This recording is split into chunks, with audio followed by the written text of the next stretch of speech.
All right, I've been talking about this for the last couple of hours. Told you on Twitter, told you on Facebook, told you here on Mix that I had a major personal announcement to make. Now, this is not something that's really easy for me to do. Um, because when you open yourself up on the air, there's lots of people listening. There's possible repercussions. I've got family out there listening. I've got coworkers, and so this is kind of embarrassing for me to come out and say. I'm trying not to make it embarrassing because I've just got to own this, I think, and just be myself and be honest with you guys. I consider everyone listening to me friends, and I like sharing my life with you every day. So there's something I got to tell you right now, and just come out and finally say. Um, Manti Te'o's given me kind of inspiration and kind of encouraged me without knowing it to come out and tell my own story. I'm sure you know the Manti Te'o situation where he basically got catfished by, well, it was no basically, he did. He got catfished by who turns out to be a guy. He thought it was a girl he was talking to. And he could just never meet up with her. She always had an excuse. He carried on a Twitter and a phone relationship for several months. Turns out that she was actually a he. It's this Tuiasa Sopo guy. But anyway, that story's come out, and it's kind of it really hit home with me. Basically what I'm trying to tell you here. It's hard for me to talk because it's kind of just hard for me to come out and admit this. I'm somebody that's looked for love for a long time. I want that special somebody. And so whenever there's a chance that it could happen, I've just got kind of the notebook in me. I've kind of got the whole serendipity thing in me. I'm just, who am I to say that it couldn't happen in a non-traditional way is what I'm trying to get at. So about a year ago, I opened my Twitter one day, at Dave O 933. I opened up my Twitter. There's a direct message after I follow this person back. It's who I think is a budding actress out in L.A. and Hollywood. She said she was living in Irvine, which is near L.A. Her name was Heather. So Heather's an aspiring actress who's originally from Kansas City, heard my show before, thinks I'm funny, knew I was coming out there for some movie premieres. Yet, so, we start talking through Twitter, maybe once a day.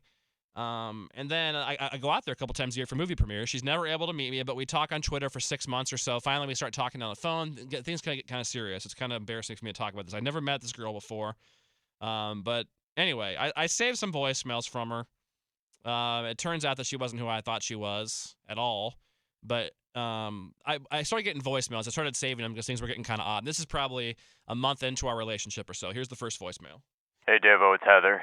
Big news, I have an audition tomorrow for some sci-fi flick out in Hollywood. I'll be sure to call you and let you know how it goes. Love you.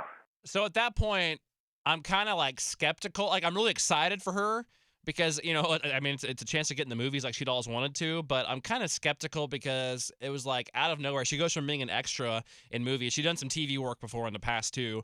It was an extra in movies, and now all of a sudden she's going to be in a sci-fi flick, which just seems kind of weird. But anyway, it goes from that, so I'm kind of skeptical. Here's the next voicemail.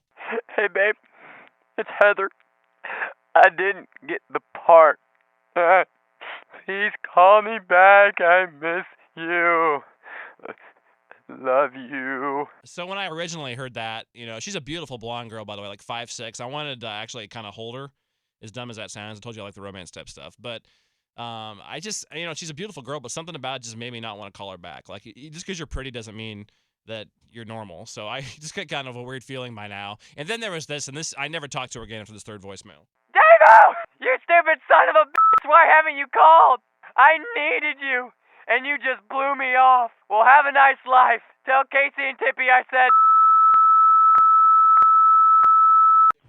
Okay, so by now it's obvious that this person is extremely demented mentally, which I didn't see coming much before this, maybe a few weeks before this. So anyways, it turns out, long story short, it's not actually a girl named Heather, which totally ruined my life for I don't know, a month and a half, 2 months, because here I thought I was in love with this person, and it turns out it's not a 5'6" hot blonde chick named Heather that's in the movies out there. So anyway, long story short, I'm not going to say who the person is that left those voicemails. It is somebody here locally who listens to my show. But I talked to Mixed Management about this. Mixed Management about 2 months ago advised me to not come out about this. But the boss is out of town. Manti Te'o's made me feel more comfortable. So I don't know. I've been catfished, and there's probably more people out there like me that have the same kind of story. And I just want you to know you're not alone. And, it's scary to go through this, to hear somebody like this that demented. But, we all fall for traps. And just be careful who you talk to, I guess, online is the long story short. So I appreciate you listening to this. And we're going to check the roads. We'll come back.